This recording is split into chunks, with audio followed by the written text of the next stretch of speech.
Hey, sociology students, this is Mrs. T, and I am your sociology teacher for 2021. This spring semester. I'm so excited about this semester. This is going to be a great year, and I am so happy that we're spending it together and learning and growing and just, moving forward with what our plans and our goals are. And I'm really happy that you chose to let me help you with part of your college goals. So it's going to be fun. We're going to have a good time, and I'm really anxious to start talking to you about all the wonderful things, the understanding and the reality and just the better outlook on life that a class like ours, sociology, can give to you. Just a better understanding of your daily life is what we're going to get from this introductory class together. So, but I'm getting ahead of myself because this is not one of those fun videos where we get to talk about life and social facts and all the kinds of forces in society that guide our behavior. This is a boring video where we have to talk about the sociology syllabus. So you see that behind me now, or actually let me make myself smaller so that you can see it better behind me. And let me do that really quick. Okay, and now you can see that syllabus behind me. And this syllabus has a lot of general information that every UAPTC syllabus is required to have in it. And so I will go over that stuff pretty briefly, and I'm just going to focus on the stuff that is particular to our class together. So for instance, you have all of my instructor information here. Now, I have given you my office number that goes to the desk where I sit when I'm on campus in my office. But since we are online together, my office hours with you are really through my cell phone. So I have not published my cell phone on this syllabus, but I have published my cell phone in Blackboard for you. It's clearly indicated there in the left-hand side of the column. You'll find my cell phone number listed, so you always have it in case, God forbid, your phone gets stolen or something like mine did one time. But anyway, you'll always have it, so you don't have to worry about whether my phone number was backed up or not. And also, I should have sent you, unless you have just recently enrolled in the class and missed an earlier email that I sent to everybody who was already on the roster a couple of days ago. You probably have my email you have my cell phone number in an email that I sent a couple days ago. So anyway, there's a couple of different ways to get to get a hold of me, but please use my cell number. That's the best one to get a hold of me because it's just like right then and there. I mean, I wake up in the morning. Sometimes I wake up at 5 o'clock in the morning and I see that somebody texted me at 2, and so I'll respond. Right? It's the quickest way to get a hold of me. If I don't respond right away, I probably am recording a lecture, I'm in a meeting, I'm in a face-to-face class, something like that. But I'm here for you through that cell phone number, so text me first, please. Even if you give me a call, I will probably tell you to hang up and text me a summary of what we talked about, just so that I have a written record of what I told you, what our decisions were in that phone call that we made, that we had with each other. Because I have 125 students, count up to 125, and there's one of me. So if I tell you, yes, we'll do this, yes, we'll do that, I got to have some written proof, because my old brain won't remember it, won't remember what I told Susie and what I told Joey, et cetera, especially if those things are different. So text me. Text me is the best way to get a hold of me. Okay, you've got my email also. Occasionally, if you text me about a sensitive educational topic like grades or something, or an explanation for why points were off, or etc., I can't respond to those kinds of things in text, but I'll tell you, this is, I can't respond to this. We'll have to do it through email. You still text me about it, and then we will pivot to email if we need to do that. Okay, so this is sociology class. We are having no face-to-face sessions. It's entirely online. And our class looks at social life. It looks at our position within larger society. And like I said at the beginning of the video, it's a fun class. So I think you're going to enjoy it. I have the textbook listed here as like the print edition of the textbook, which you can find on any kind of, used bookstore online or in our bookstore through UAPTC also. However, let me go ahead and type it here while I'm telling you about this. An online version of the text is available through Blackboard.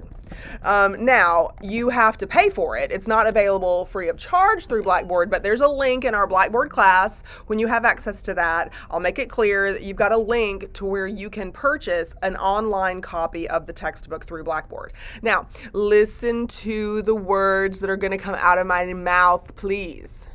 You do not have to buy the online version of the textbook through Blackboard. You do not have to buy a brand new version of the textbook that has like an online access code or something with it, because I don't use those online access codes, not for a grade.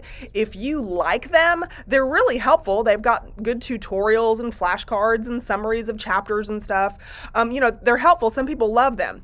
I don't particularly use them for multiple choice questions or for activities that you're going to earn a grade on.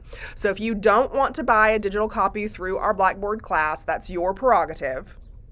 You can buy an old copy from a former student, from, an online, betterworldbooks.com is one that I like to go to sometimes and find old textbooks for like 99 cents.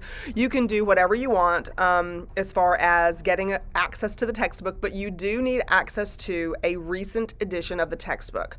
The 9th, the 10th, the 11th, the 12th edition of the textbook, those are going to be okay to use, because we're going to look at just the general information in that textbook, and not necessarily, the social examples. Like, the 9th edition of the textbook, President Obama was in office, so it used President Obama examples. And then the 11th edition of the textbook, President Trump was in office, so it used President Trump examples. So those are the kinds of things that are going to be different from one textbook to the next. But I'll work with you with whatever edition you get.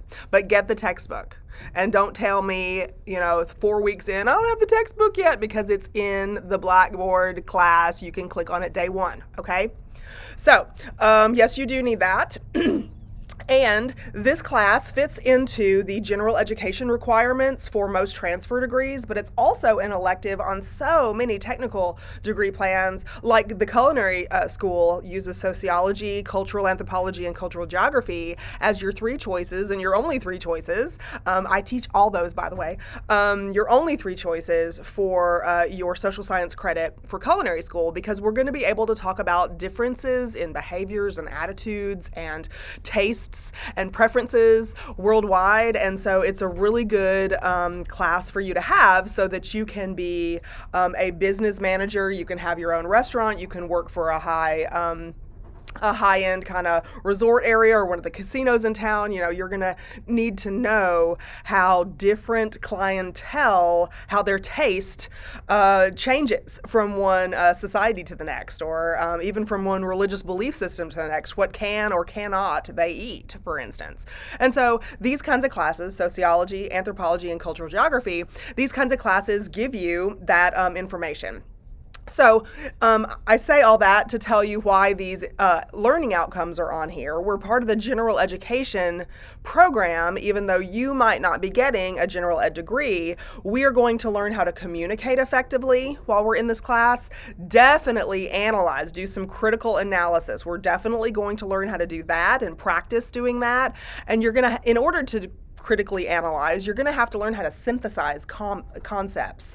That just means you take several different concepts that might not seem to have anything similar among them on face value, but if you understand them on a deeper level, you can make connections. You can say, oh, if this is true about this situation and this is true about this situation, then probably this is true about a third situation. So it's not just your opinion that you're doing. And in our class together, all of us are coming in on day one with opinions. But what we're doing instead is we are learning factual information that you are going to need to interpret. It might reinforce the opinion that you're coming to me with. It might make you change your opinion that you're coming to me with. That's not my goal. My goal is just to give you some basic information and help you learn how to connect the dots from this piece of information to that piece of information so that you can analyze something critically, come to conclusions by bringing different concepts together. And you're going to tell me about that a lot, so communicate effectively is what we're doing too. So the student learning outcomes are specific to our class.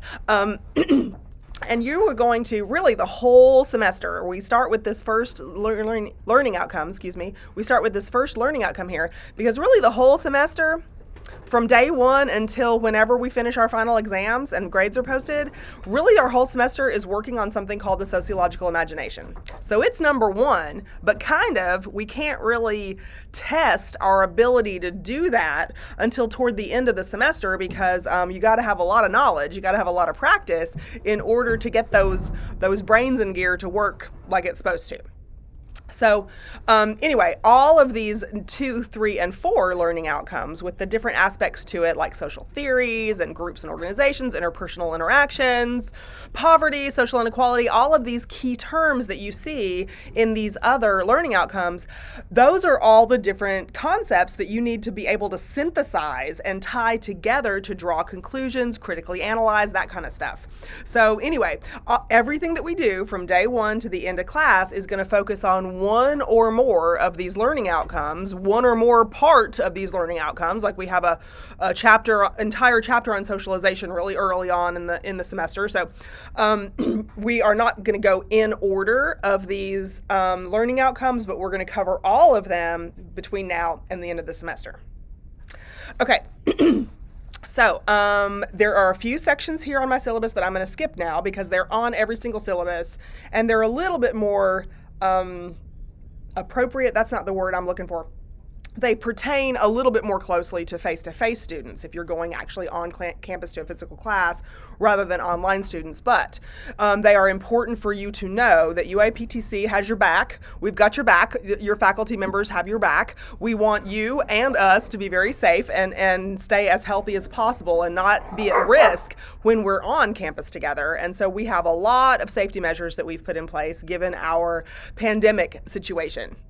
So please make sure that you read all of these measures. Oh, look, I added an editorial here. If you have any of these things that pertain to you, stay away from each other, please. Okay, that's just, good citizenship, I guess we'll say, to use a high school attendance word. So anyway, we're going to be respectful of each other. We're going to be safe in lab classes, which we do not have a lab class together. And you are going to report situations that give you concern, okay?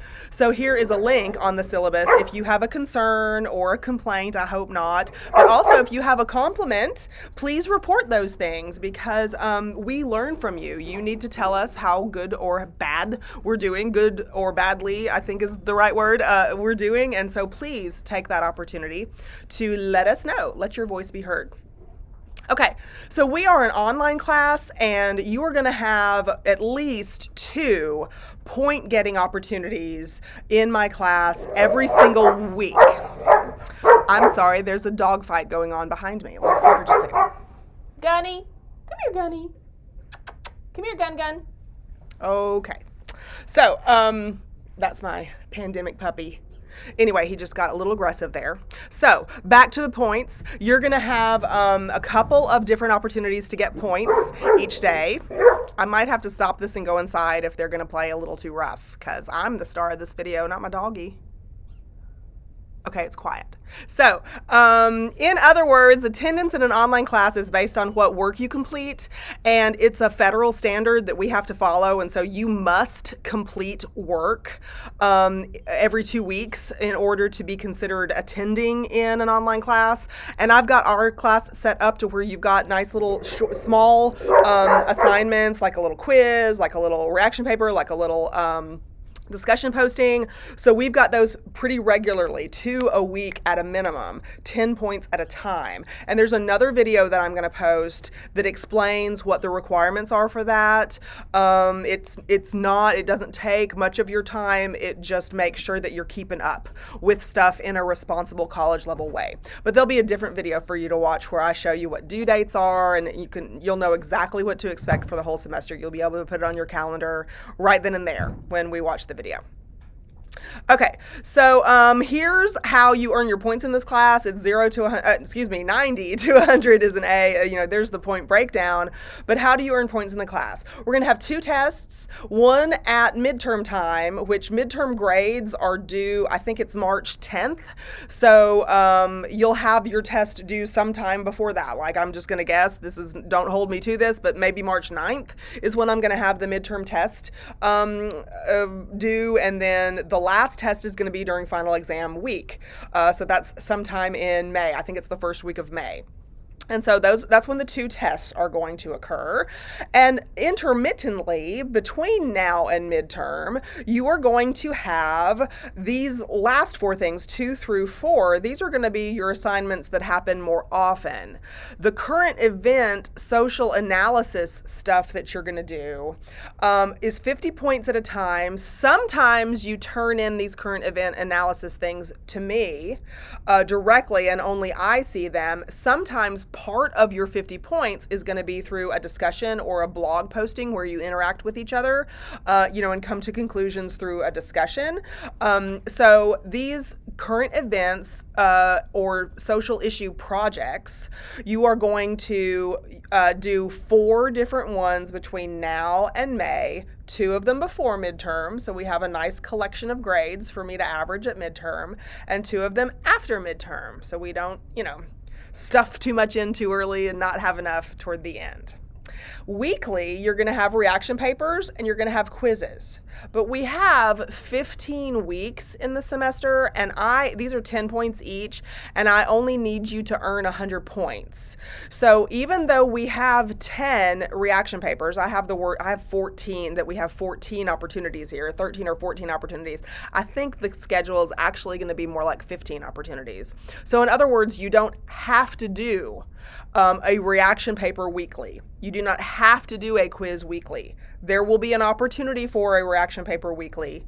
There will be a quiz weekly. But if you miss one here or there, it will not kill you, okay? And no, there's no makeup if you miss one here or there, because I built it into the schedule so that you can skip 4 or 5 of these things altogether and still earn 100% on the assignment. There'll be another video shorter than this one explaining to you a little bit more about the schedule for the weekly reaction papers and the schedule for the quizzes. Because I do already, before the semester starts, I know exactly what days and times those things are going to be due. And it'll stay the same through the whole semester, the day of the week and the time of that day when those things are due. So I will give you another video and like a schedule that you can print out if you want to, or add to your phone list, or your calendar on your phone, to remind you of those things. Okay.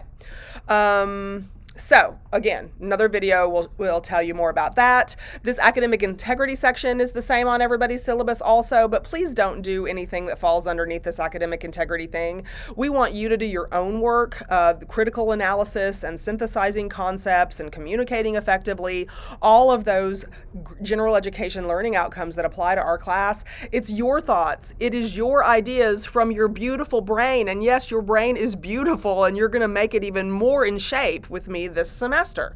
And so I want your thoughts, your ideas. No, they're not dumb. No, you don't write poorly. If you can communicate with me, if you're understanding the words that are coming out of my mouth right now, and you can talk to me the way I'm talking to you, then you can communicate effectively. And these are the kinds of discussions that we're going to have either on the phone or through short videos that either you post for me or I post for you, or through the written word. And write like you talk. That's all you got to do. This isn't an English class, and so I'm not gonna be looking for grammar or punctuation or any of those fancy things that are important. I'm not trying to say that that's not important. But for me, I need you to communicate your thoughts, your ideas, your educated ideas to me. And that's what that's what earns us the grade. That's what earns us self-respect and pride. And we know that we finished our own class. So please do not try to copy anybody else's work, try to get your mama to do your work for you and turn it in instead, try to copy your older brother's paper that he turned in 4 years ago at a different school, so I'll never know. Don't do that, because I will know. And I will have the conversation with you. It's a hard conversation to have. I don't want to have the conversation with you, but I will be calling you. I'll be FaceTiming you. I'll be cyber stalking you to talk to you about you didn't do your own work. So please do your own work, okay? That's our agreement. All right. So if you have any sort of accommodation that you need me to make so that you can have a better chance at success in this class, I'm going to make it for you, honey. You just have to give me the detailed list from our disability services department so that I can know exactly what my role is in helping you be successful in this class. Because I want every single one of you, look at me when I'm talking to you, I want you to be successful, okay? And I'm here to work with you so that you can be successful. I mean that, okay? So that goes for everybody. Let me know what it is I need to do for you. Okay, some other basic information and a schedule that I tried to make as correct as possible. But anyway, you see that it says it's tentative. I might have to change it. Here's my dog Junior. Hello, puppy. Hello, sweet animal. He's been digging in something.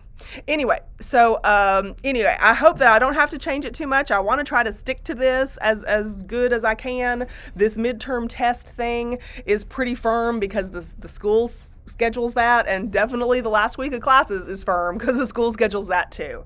But everything else in there, if I'm a week off, if I'm a day off or something like that, please offer me some grace, as I will offer you some grace. For many of the different things that you have to turn in over the semester. And we're going to have a great time. We're going to have a good semester. This is our year, okay? 2021 is our year, and this is going to be good.